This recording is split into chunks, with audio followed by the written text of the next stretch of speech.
Madam Speaker, we have choices to make today about what we want for tomorrow. We could be spending public money wisely by funding prevention and early intervention as an absolute priority. Tomorrow we could stop subsidising big corporations and redirect those funds to services for everyday people, to renters, to families, to small businesses, to frontline services, to community organisations, to local jobs.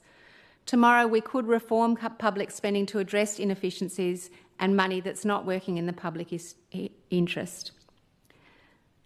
Madam Speaker, the CLP will tell you that the things I describe are unrealistic, that housing, healthcare, prevention and integrity for all Territorians are somehow unaffordable luxuries. And I want the people of Johnston and Territorians listening to sit with that for a moment, because what kind of government thinks meeting the basic needs of its constituents is unrealistic? And if they can't meet your basic needs, whose needs are they meeting? Madam Speaker, the resources exist, the knowledge exists, the people who can make this happen exist in our health system, in our education system, in our Aboriginal communities, in our legal services, in our frontline services, in our community organisations, and they have offered over and over again to work with the government to make this real. What's missing is the political will to prioritise them over the interests of those who benefit most from the status quo. The CLP's plan pays for yesterday's problems, which are absolutely there, but for those problems to repeat tomorrow.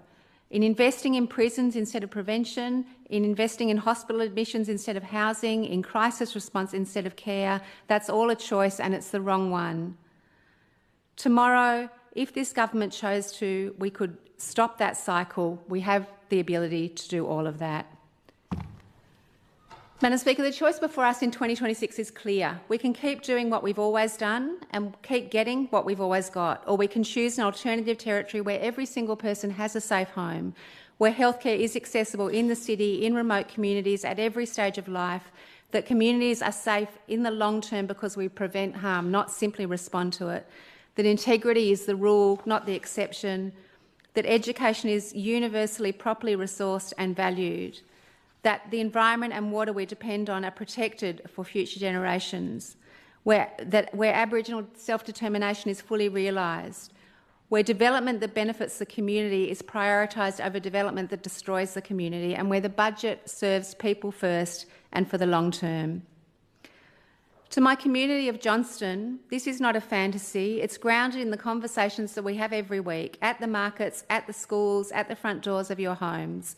You've told me clearly and consistently what kind of territory you want, and I hear you, and I will not stop making the case for it in this parliament because, Madam Speaker, the Northern Territory belongs to all of us. Thank you.